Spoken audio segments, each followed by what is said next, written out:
Hey, good evening, everybody. This is Dan Craven, the father of DJ Craven, here for the Good Sports The Next Generation. I'll tell you what, we got a special show here tonight, and it's special because we've got a big show and a lot of good news about the Special Olympics, and we have a great panel of people here that are very knowledgeable about this subject, and we're going to try to cover every corner possible. So I just want to kind of welcome our regular staff. To my far right, of course, is DJ Craven, the second one and only.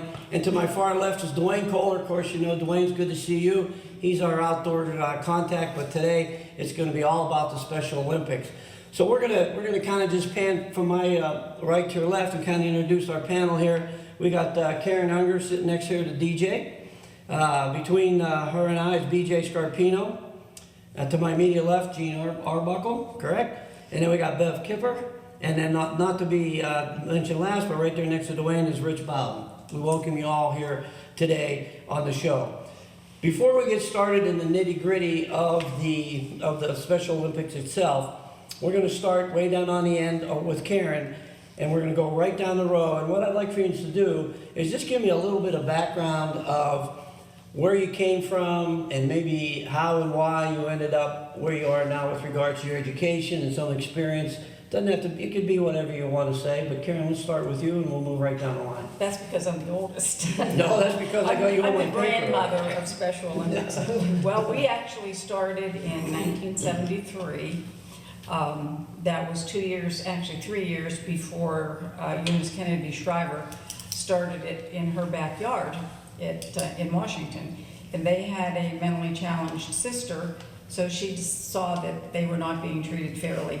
And she started a camp in the backyard. From there, it went to the first Special Olympic event at Soldiers Field in Chicago. And there were, I think, well, BJ and I disagreed on how many, but a lot of athletes there. And so we were close on her heels. I happened to go to a conference where I met the director of Pennsylvania Special Olympics, which that was new, having directors for the states, and the states were just dividing up and getting the program organized. Our first director was a go-getter, and he in turn was organizing programs in every county, and we were one of the first counties to actually get started with Special Olympics. So I would be remiss, BJ, myself, and this gentleman, Jack Stover, who is no longer with us, were the founding whatevers of Special Olympics in Crawford County. And we had our first meet in 1973. May of 1973? Yeah, in May of 1973. At this age, our memories get a little fuzzy. I thought it was a Slippery Rock, and BJ thought it was a... Tell me a little bit about Karen, though. Where'd you come from? I want to know. So right now, what we're doing is family. I want to know where you come from, how'd you get here, like regards to where'd you go to school, like were you a post, like what? Tell me about you. Tell me about you. Oh, boring.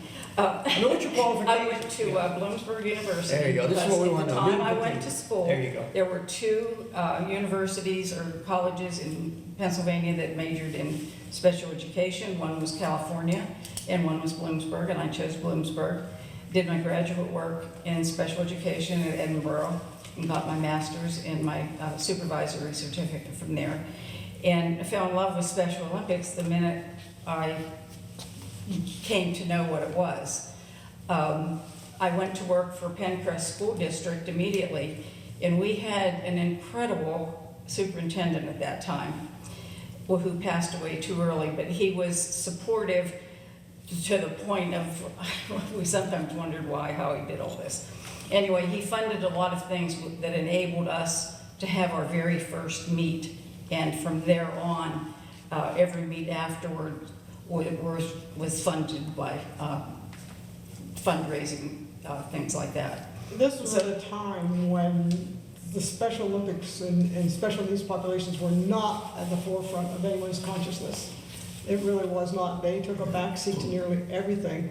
And this gentleman had no background in special ed whatsoever, but he saw the value in it, and anything that Karen and I and Jack could dream up, he would let us do. So, BJ, talk to me about you. What's your education? I know a little bit. You're an Edinburgh girl, I think, right? Yeah, you were some kind of professor. I got to call you doctor? No, you don't have to call me. You just call me BJ. What's up, Doc? All right, so talk to me about your background. I have an undergraduate degree in health and physical education and in special education, and I have a master's in motor learning and a master's in reading.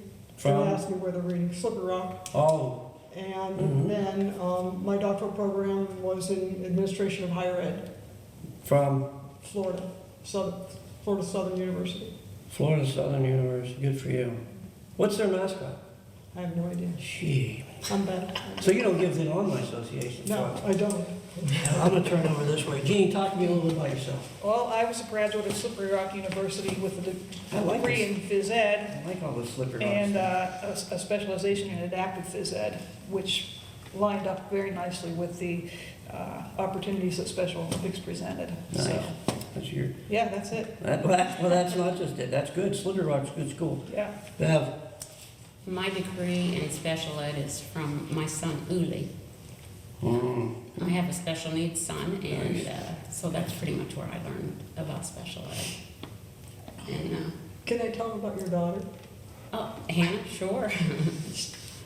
She has a daughter, Hannah, who was one of my students at Edinburgh University, and she took my adaptive physical education class and thrived in it.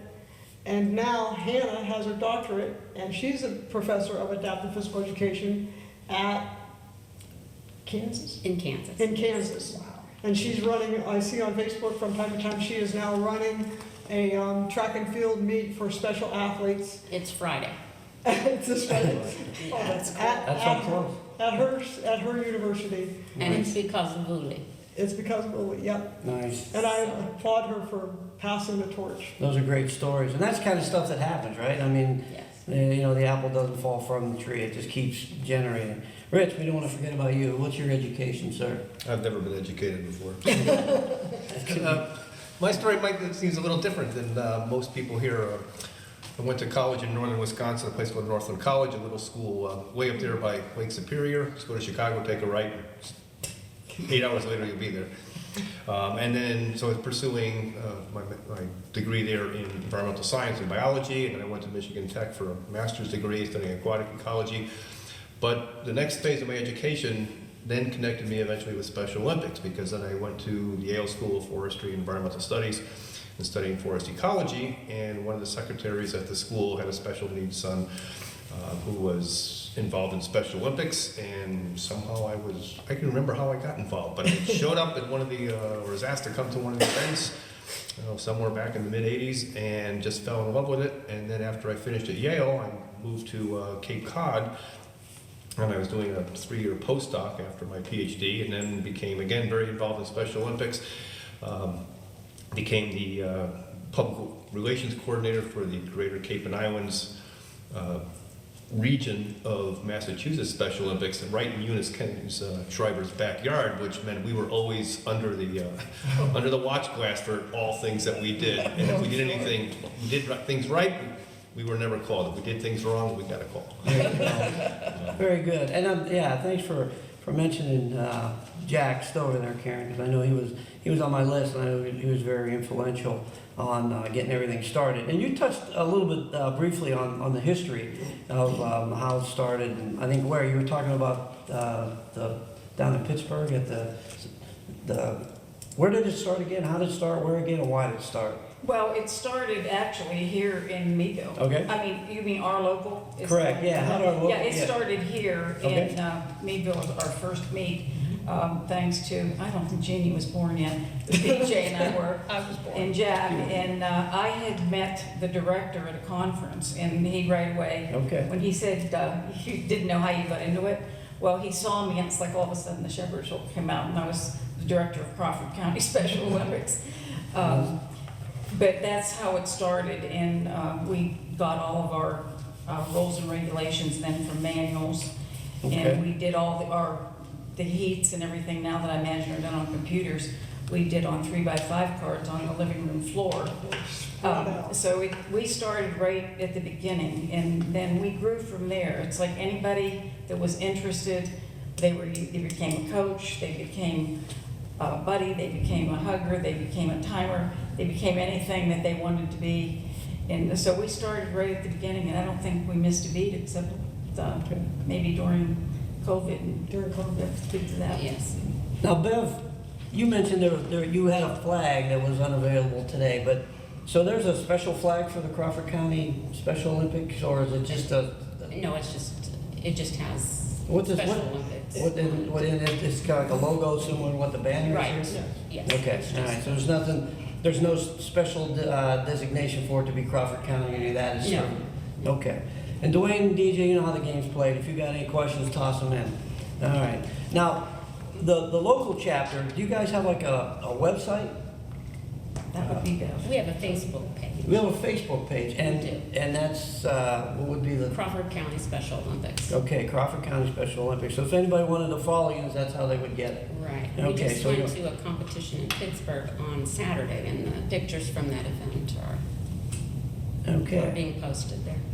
All right, and that's right down here. Kevin will put that on there so everybody can see it. So that's a good thing. If you want to follow them on Facebook, that's a good thing. That's a good deal. Now, is there a national kind of a location, or is there a national organization that kind of governs everybody? Yes. And where's that? That's located still in Washington DC. Okay. Mrs. Shriver was head of it for many, many, many years.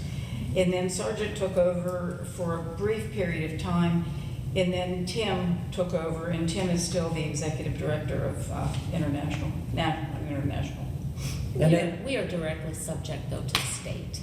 correct. Okay, very It good. was local, and then Pennsylvania, and then Right. national. Okay, good deal. Can I ask a question, Dan? Absolutely.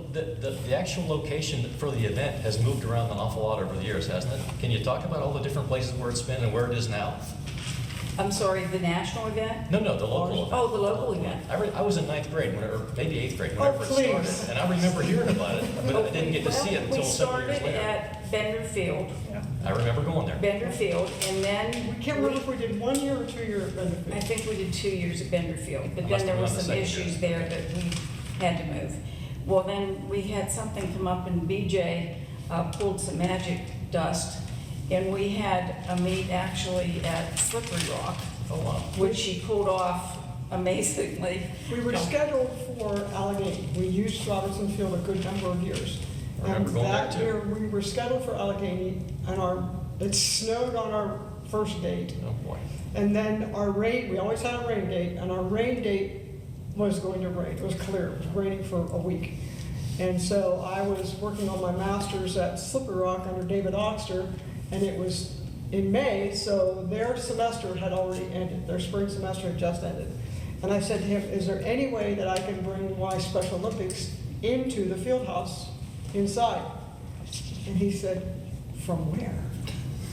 From Slippery Rock? I said, no, from Crawford County. He said, you're crazy, you'll never be able to do it. And I said, well, come watch.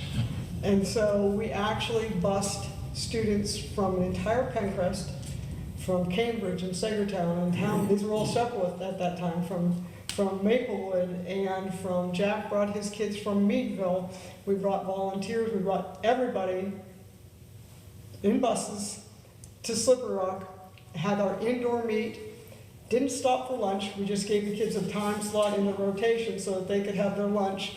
And we finished in time to get every single child back to their home school to make their buses home that day. It was, I had little angels all over my shoulders helping me that day. Now you were, so you were, I don't know, anybody can jump in that's a part of the group. Now you had talked about child, but I just got some questions about the participants.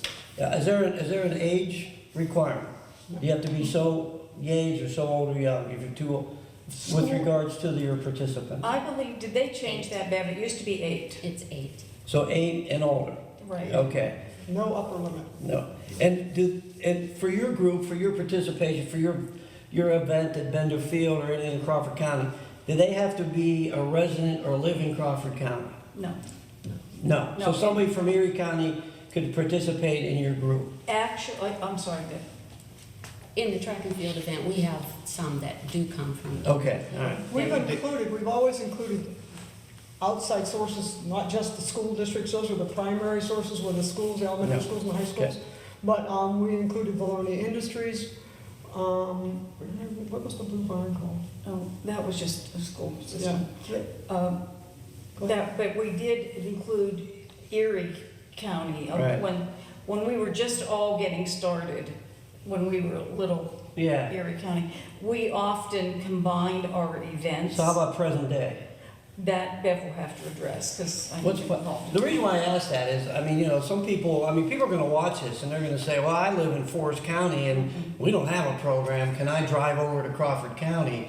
And so, the whole purpose, I think, what we need to be is get to know everybody, but we need to be as informative as we can for, the people that are gonna watch this. So, if somebody was from out of county that didn't have a program, would they be able to come in?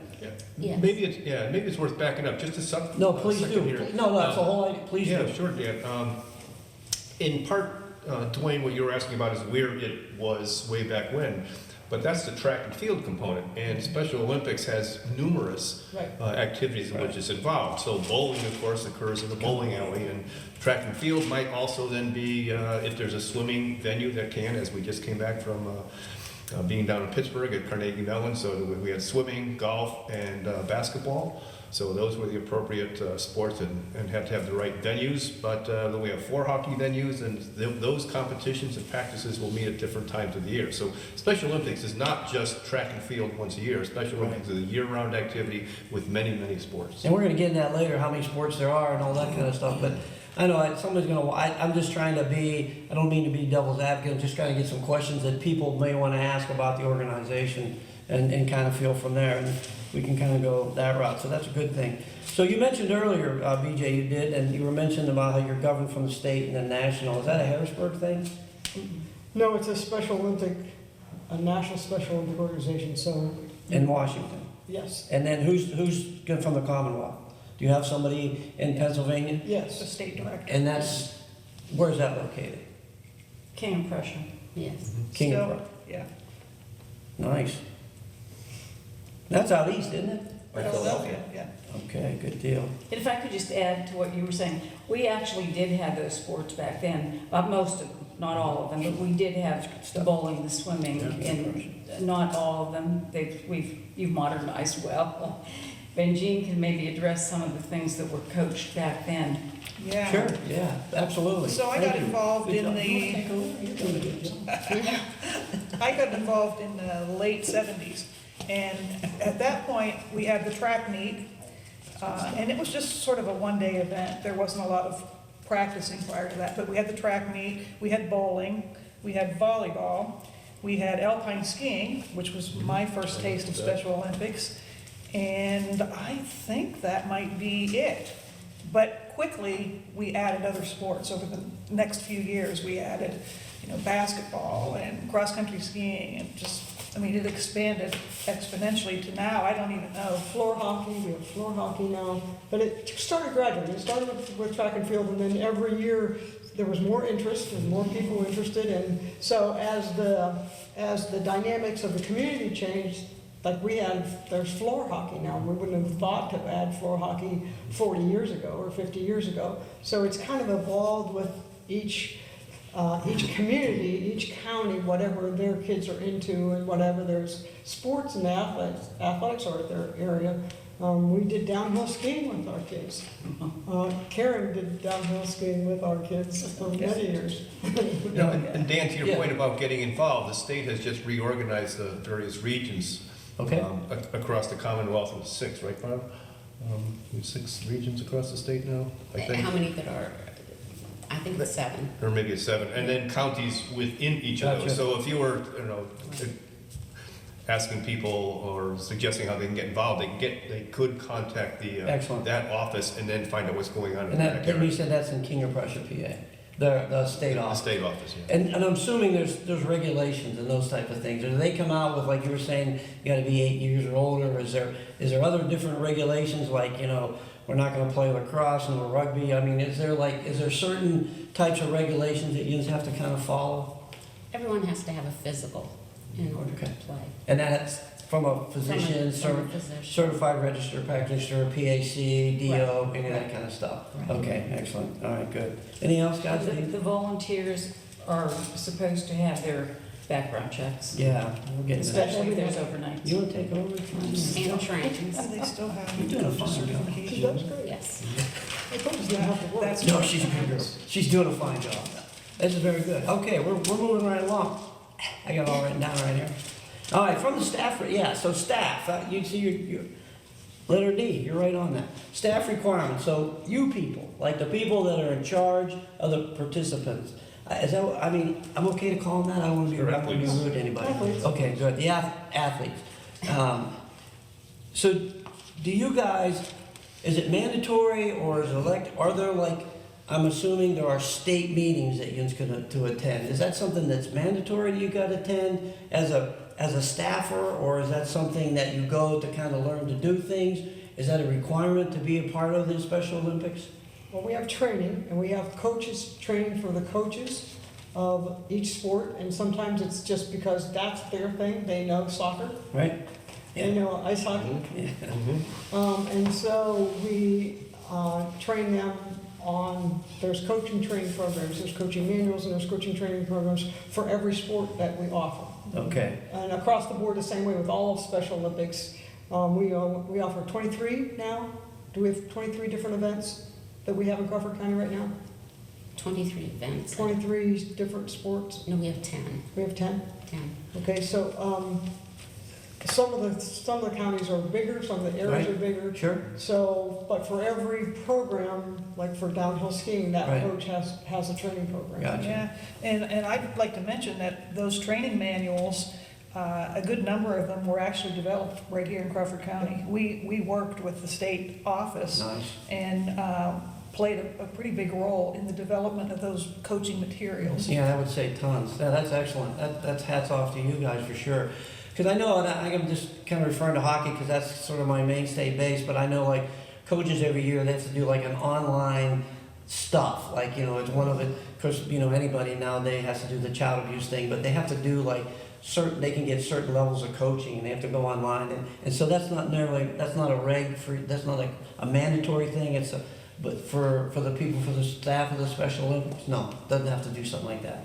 Well, sort of yes and no. First, Okay. I mean, it's important to know too that Special Olympics is entirely, or almost basically run by volunteers, Exactly. right? So it's a volunteer organization. Yes, right. Would not exist without all the volunteers who Yeah. work. There are some paid staff at the state level and at some of the regional levels now, but most of it is by volunteers. But then when it gets down to working with the athletes, Dan, as was mentioned, the coaches have to become certified in order Perfect. to work. Sure. There can be non-certified volunteers, but they also go through background checks and criminal Excellent. checks to make sure that they're Excellent. legitimate. So it does sound like it's very similar to any youth sport, really. Right, that's, Because to what my dad's point was, is that, if you're a hockey coach, you still have to get certified by USA Sure. Hockey Yeah. to be able to coach. But it's a volunteer position. It's usually just whatever dad or kids or mom gets jumped into it. And sometimes people will not be certified, but they'll help out, they'll be volunteers, but their responsibilities are limited because they're not certified coaches. Right, yeah, makes sense. Yeah, we have to have one certified coach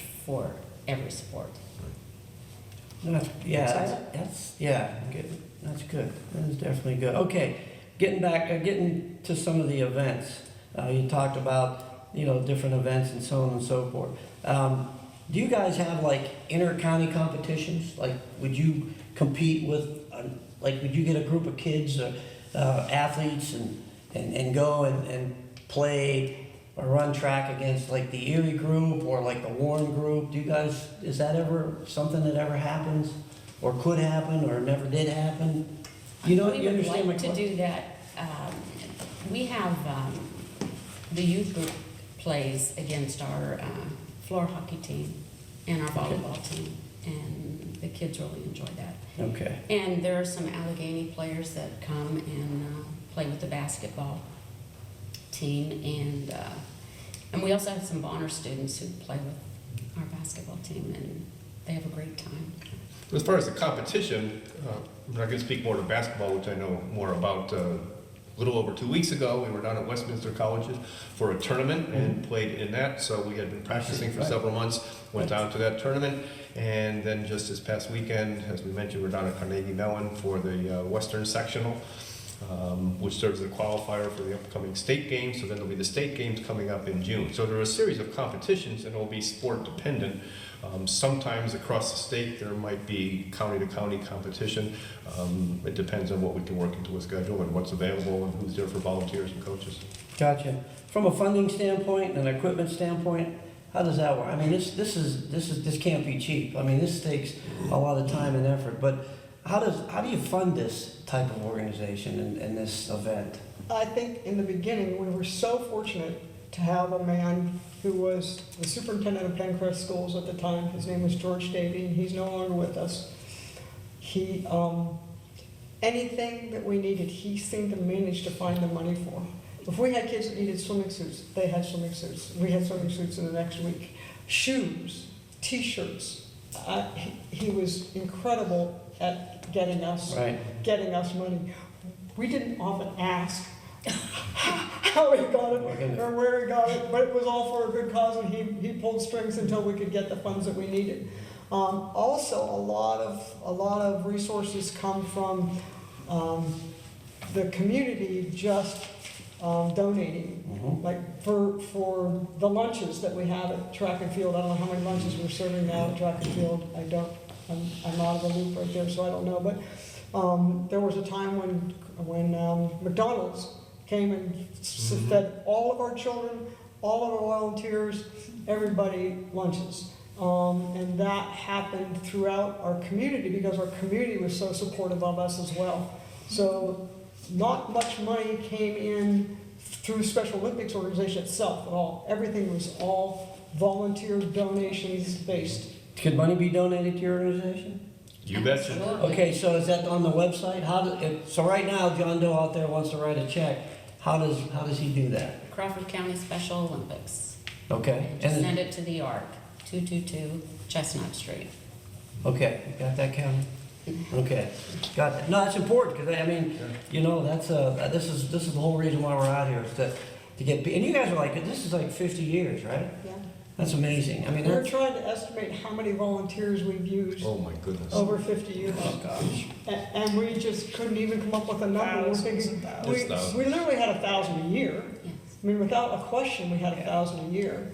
So it's in excess of 50,000 volunteers for the 50 years. So pushing 100,000 volunteers. That's a ton of volunteers over a Sure. small community like Beeville. Sure. And it really cannot be done without the volunteers and without the donations. It's just critical. And when you first started, how many athletes you had when you first started?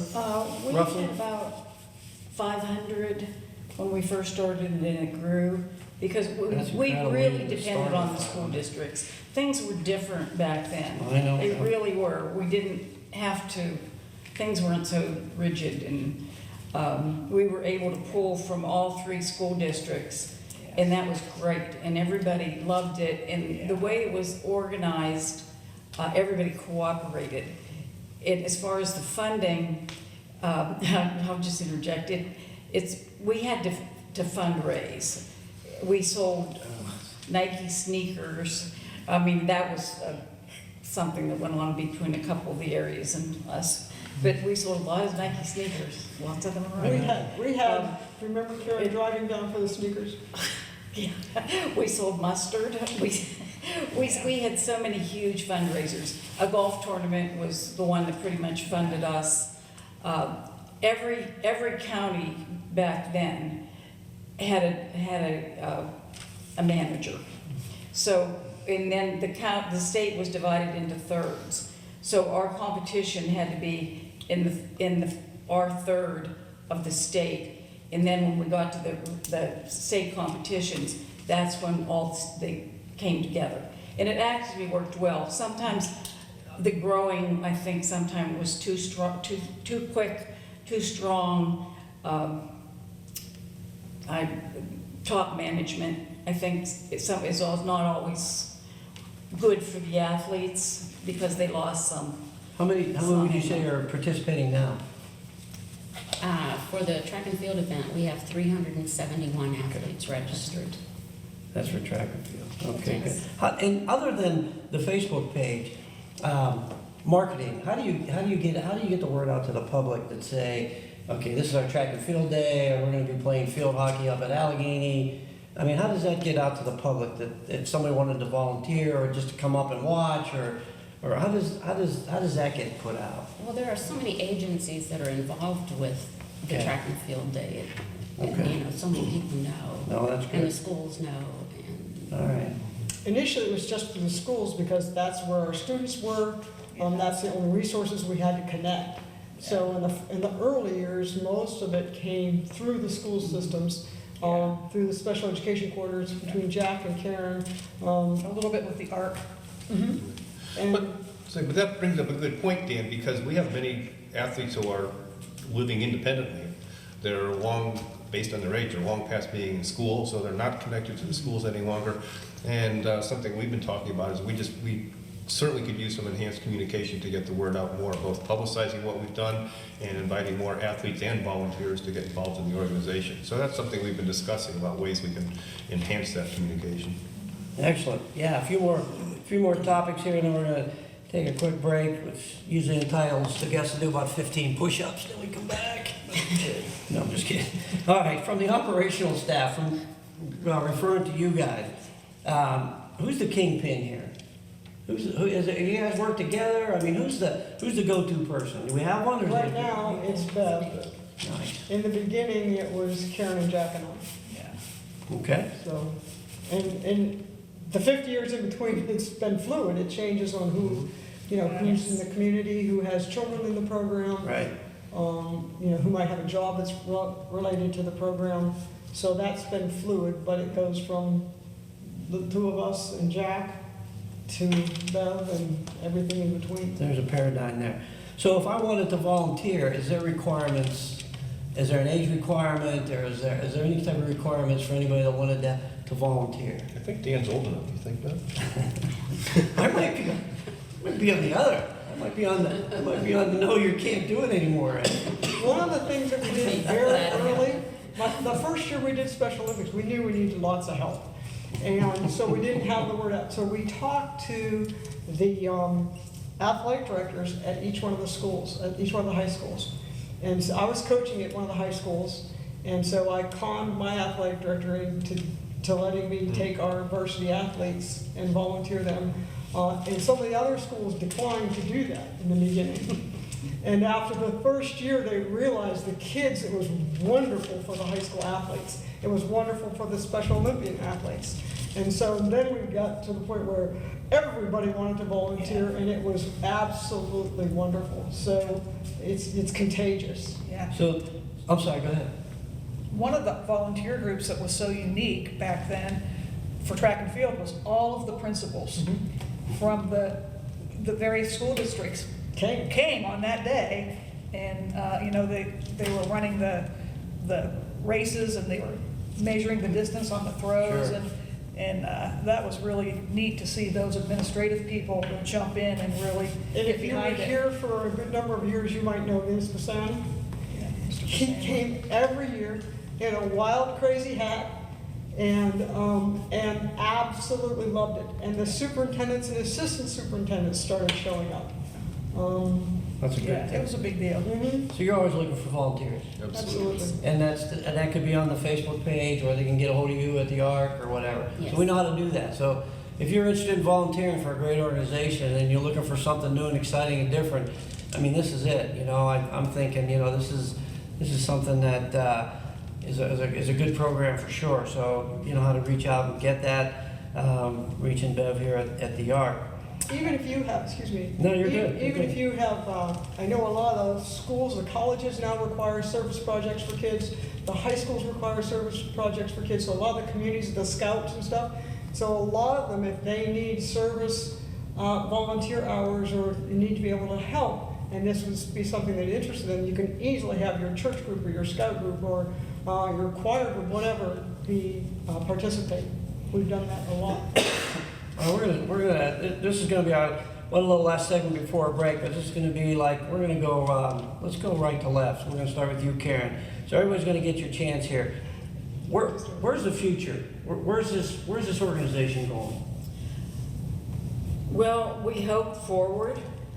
I would like to see at the top, if we're working from the top, and I do mean the top, a little less micromanagement of some of the areas and let some of the areas have a little more latitude than I understand they have now.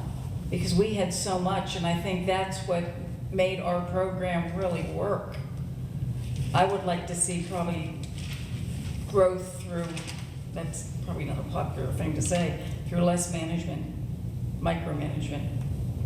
I think one of the reasons that ours took off so well is because, first of all, we had 3 people that had 3 completely different strengths.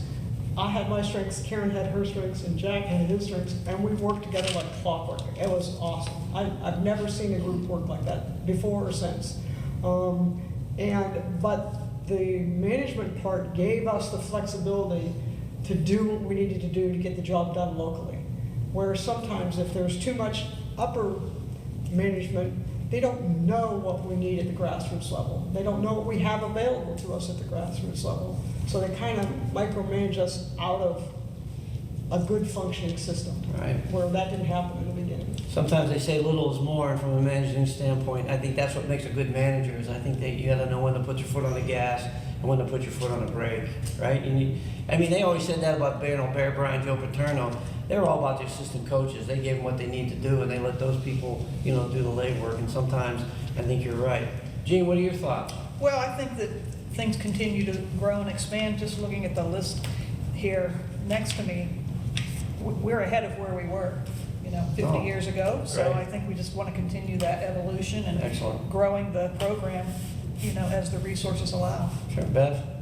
Well, I just, because of COVID, we really lost a lot of athletes, coaches, everyone. And so we're just building again. And so, we're into that right now, just rebuilding. And plus we regionalized. That's new, right, Bev? Yes. Just for this coming year? This last year. Yeah. We just went regional. So we have a lot of changes. And so we're all just learning and going forward. That's good. Now what? Rich, what do you think? So we need to get the word out. I think there's a lot of people out there who could be tapped to be asked to be volunteers. I think there might be some athletes out there that are not aware of the program.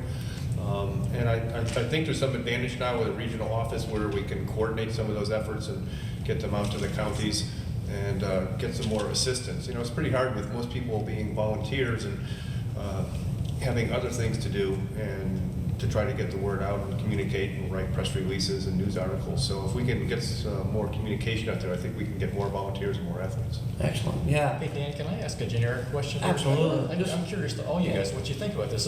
What's the big goal? I mean, the students, maybe they're special needs or whatever.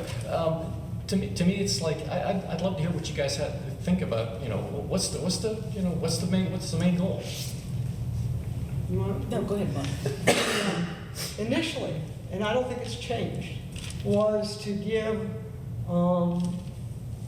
developmentally delayed athletes, actually to allow them to be athletes, and to give them a venue in which they can compete equally. And we do have divisions, so we have ratings, and so we have divisions. And so that initially was our very first concept with Special Olympics, the way Special Olympics started. And I think that our goal now is just to continue to reach as many athletes as we can, as many people as we can, with as many different programs as we can to enable everyone to find something that they can participate at. Yeah, participation. I'm sorry. No, go ahead. As a lifetime sport, just like we don't play basketball anymore because of knees and things, but something that they could actually continue to do as adults. When they do go out in community, they can bowl, they can golf, but they can swim, so they can get integrated into the community and not always, team sports are great, but it's not something you can do all your life. That's why our bowling program Right. is so large. We have probably 80 bowlers. That's Nice. awesome, yeah. Yeah. Dwayne, that's an excellent question. That's why you're on the staff. Better answers, by the way, I will say that. So this is why we're here today on Good Sports Next Generation. I'll tell you what, we're going to take our first break, go get that cold drink and a sandwich, get right back, because we're going to be here on part 2. A little less intense, a little bit more fun on the second half. You don't want to miss it. Back in a flash.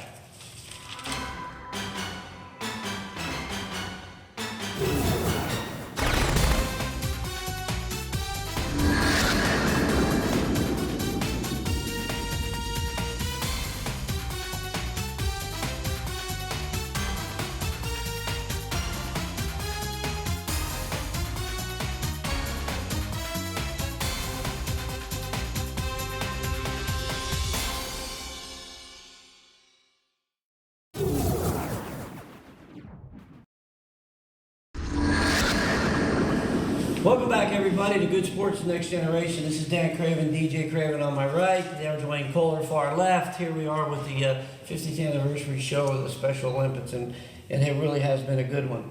Okay, so a little lighter this second half. So we're going to put everything we said sort of on the back burner for a little bit, and we're just going to start to my right. Karen, we'll start with you. What are we doing right now? I mean, like, you know, I get up every day. What are you up to? And you're golfing, you're feeding goldfish. I mean, what's Karen's life like right now? And then we'll just go right down the line. I'm doing home health care. There you go. There you go. Home health care. BJ, what are you up to? I'm retired. I spend 6 months in Pennsylvania and 6 months in our Florida home. How's that working? Don't ask. You don't want to know. And I spend Sorry. a lot of time just playing tennis, playing That's good. swimming, biking, and volunteering. Good for you. Gene? I'm retired and I spend a lot of time traveling with the camper all around the country. You like doing that? too? I love it, Yeah. it's fabulous. Is that like like when you say all around, I mean, do you leave like in May and come back like in August type of thing? We go in about 6-week clips. Nice. And we go in the off-season when, in the Oh. fall and in the spring when it's not as busy. Excellent. Bev? I do Special Olympics, and I care for my mother part of the time. Good for you. Rich? I teach environmental science at Allegheny College. Good for you. All right, here's the big $1 million question. You're the big winner. You are the big winner. You get a phone call. Everybody's phone's turned off. You had just won the lottery. Whatever amount that is, you just won it. One stipulation from the lottery, all your proceeds have to go to Crawford County Special Olympics organization. Rich, what would you do? What would you do with that money, and how would you spend it for the? Well, what would you, if you could? And the amount is endless. So what would you do? I'm going to get into everybody's homes and let them know about this program and drum up more volunteers. I'm going to get into the schools, the businesses around here, and then also reach out to all folks here who would qualify for Special Olympics and get them involved. Bev? Some additional uniforms in sports that we don't have. They're expensive. I can imagine. Everything's gone up. Price of eggs are gone. Gene, what would- I think sports equipment would be an area where everybody could benefit, and travel, money for travel, money to reimburse volunteers for some of their time and efforts. I mean, we could spend it. I'm sure you could. BJ?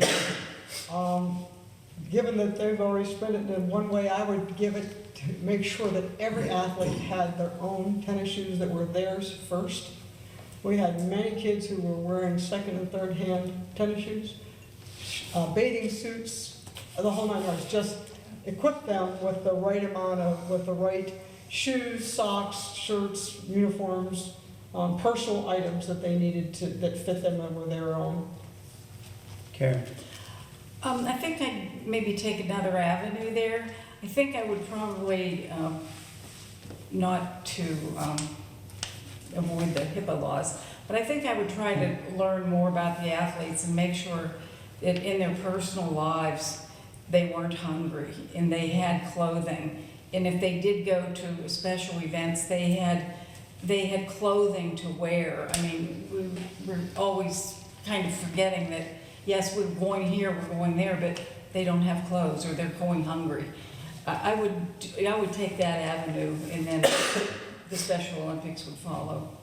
All right, good deal. So to kind of pull it all together here, we're gonna get to that segment of final comments. We're gonna add DJ and Dwayne on this. DJ, we're gonna start with you, and then we'll go to Karen, BJ, past me, Gene, Bev, Rich, Dwayne, and then I'll finish up. So, go ahead. Final comments? Final comment. Well, I guess I just want to say that, I never knew that we had such a big part in Crawford County for Special Olympics, so I educated myself here tonight, so that was great. And such a good thing. We have, I went to Penn State Barons, and my soccer coach, Dan Paratano, has a special needs child, and we did a program with all of our athletes that we called Top Soccer, and they kind of brought it into the gym because, of course, we lived in Erie and could go outside during the winter.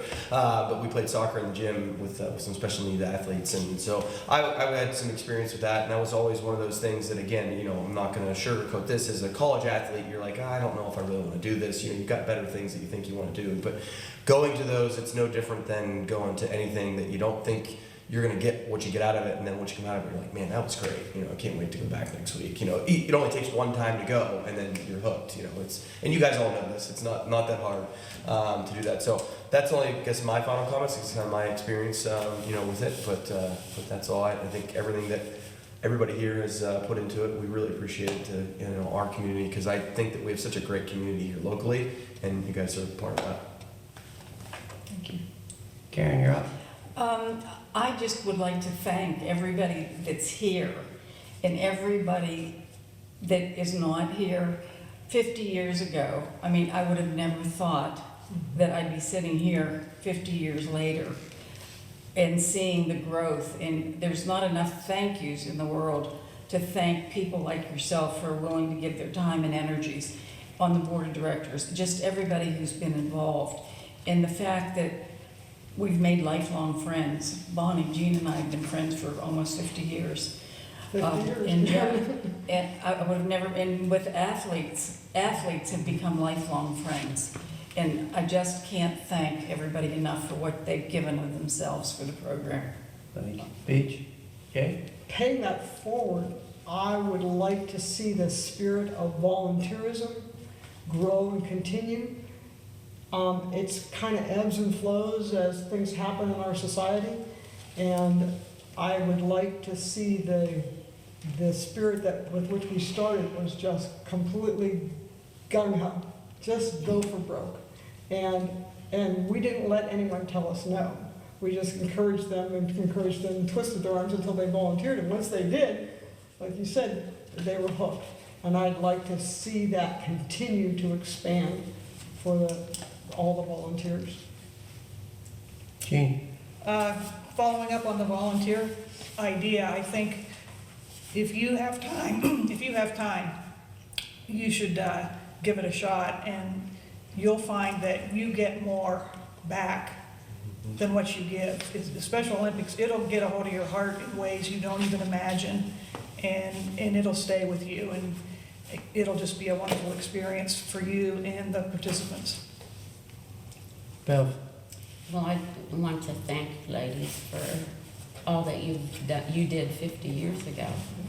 And, that it's continuing now. It's We just never truly dreamed amazing. that it would go like this. And Thank it was you. a little pipe dream, brainstorm idea, call it what it was, huh? Brainstorm idea, and never in a million years did we think 50 years later that Special Olympics would be what it is now. And it truly is, to all the people here and all the volunteers and all the administrators over the years that had to help us and cooperate with us. Dan, and thank you also. Yes, ma'am. Getting the word out. No, this is all good. Yeah. Rich? In every competition, one of the athletes will lead our motto. It's Our oath. our oath. Thank Special you. Olympic oath. The Special Olympics oath, which is let me win, but if I cannot win, let me be brave in the attempt. And that really epitomizes who the athletes are. They are there to play, they're there to win, but they're also unbelievably supportive. I think all sports throughout the world can profit from the way that Special Olympians face sports. Do? I like what you just said. So, special needs person, just sitting in a classroom or whatever. I mean, to me, that's like, okay, that there's benefits to that too. But getting out and doing stuff. I mean, that's to me that's much more important. My thing that I'm really excited about this whole talk we're having tonight is we're going to try and cover the event. Hopefully, it doesn't get rained out or stormed out or anything here. But we're going to cover the event with get cameras out there and film the event. We did that probably 8 or 10 years ago, something like that, when I was up at the fairgrounds. I when you were talking earlier, I remember up at Benderfield. I remember the ones up there. I remember going to Allegheny College and going to the Robertson Field and going to the event up there. And I've been to the ones at the fairgrounds too. So this is going to be fun to have it at the fairgrounds and to have, Bev, how many events do we have going on at the fairgrounds event? Well, we have the running events, the walking events, jumping, the throwing the mini jav, the throwing the softball. That's awesome. So we'll try and cover all of that, and that'll be great. That'll be great. All right, back to me, Dan Craven. I'll tell you what, here's what I got to tell you. Here's my takeaway. My takeaway is don't rest on your dreams and thoughts. If you have something you need to act on, and if you don't act on it, it's never going to come into play. It's evident here. We had 3 individuals came up with a dream and a thought. They pulled it all together, and it worked. And with that, just know that, whatever action you take, it's going to affect somebody somehow, some way, either in a positive or a negative. And this organization has affected a lot of people positively.